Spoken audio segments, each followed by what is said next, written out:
What if the real danger to the future of the royal family isn't scandal itself, but inheritance?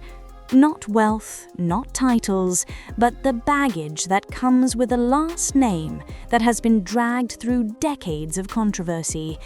And what if the next generation of the York family, once seen as harmless, polite, and almost invisible, is now being pulled into the very storm that consumed their parents? Because in the last few months, something unexpected has happened. A leak from over a decade ago has resurfaced, a private message sent during one of the darkest chapters in modern royal history. And suddenly, Beatrice and Eugenie, the sisters who were supposed to represent the new, untouched side of the Yorks, are now facing questions they never asked for. Their upbringing, their friendships, their lifestyle, everything is being re-examined through a harsher lens, and the accusation is simple but devastating. Did they inherit more than just a last name? Did they inherit the same entitlement, the same blind spots, and the same troubling patterns that once trapped their parents? And if they did, what does that mean for the monarchy moving forward? Before we get into the shocking details, the resurfaced emails, and the reality behind the polished image, make sure you subscribe, because this story is only one part of a much larger unraveling inside the royal world. And trust me, you don't want to miss what's coming next. To understand the pressure Beatrice and Eugenie face today, you have to look at the environment they were raised in, a world where glamour and scandal lived side by side. Andrew was once seen as a confident, charismatic figure, but over the years, his public image collapsed under the weight of choices that never stopped resurfacing. Every new headline seemed to drag the past back into the present. Ferguson faced her own downward spiral.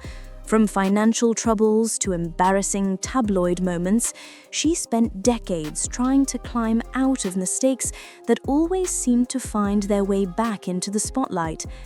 The unpredictable mix of public sympathy and public criticism surrounding her created an atmosphere of instability that followed the family everywhere. For the York sisters, this wasn't background noise, it was the air they grew up breathing. Their childhood wasn't defined by the steady discipline seen in other corners of the royal family. Instead, it was shaped by constant attention, unpredictable headlines, and a reputation that never stayed still. And long before the sisters had their own voices, they already had a legacy attached to them, one they never asked for, but one the public would always remember. From the outside, Beatrice and Eugenie grew up as the gentle, relatable faces of the York family. Two young women who seemed to balance royal expectations with something close to a normal life.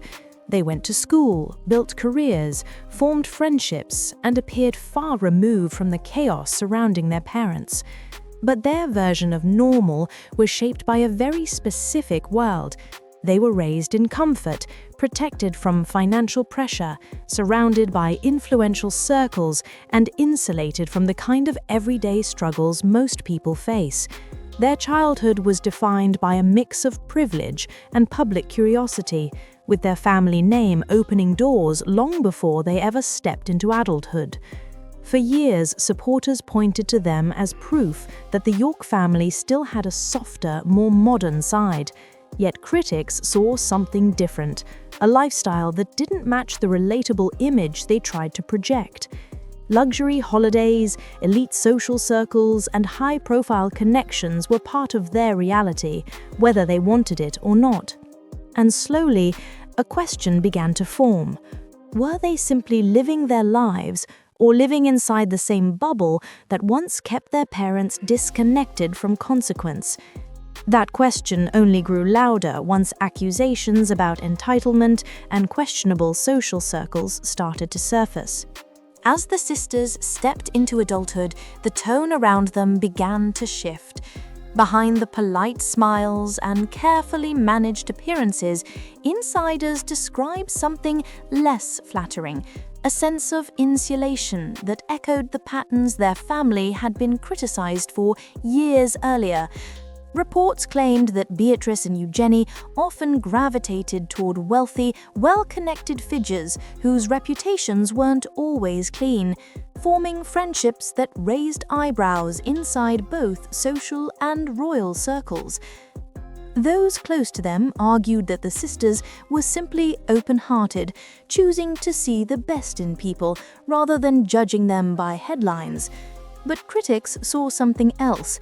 They pointed to a recurring theme: the Yorks surrounding themselves with individuals who offered access, influence, or glamour, even when controversy wasn't far behind. It was the same vulnerability or naivety that once landed their parents in trouble time and time again. As these observations piled up, the perception of entitlement began to grow, not loud or intentional, but subtle, the kind that comes from growing up in a world where comfort is guaranteed and consequences feel distant. And whether fair or not, these claims began shaping the narrative around the sisters. But everything changed when old messages suddenly resurfaced, pulling the entire family back into the spotlight and intensifying questions the sisters could no longer avoid. Today, Beatrice and Eugenie stand at a turning point. They're not working royals, yet their names still carry weight, and that weight becomes heavier every time an old controversy reappears. Even as they build careers, raise families, and try to define themselves outside the royal machine, the legacy surrounding them keeps pulling them back into conversations they never started. With the monarchy shifting toward a tighter, more disciplined structure, the sisters are caught in an awkward space. They're close enough to the institution to be scrutinized, but far enough from official duty that their roles lack clear purpose. And in that gap, every misstep, or even the appearance of one, becomes magnified. Their challenge now is simple but daunting. Can they build identities strong enough to stand separate from their family's past?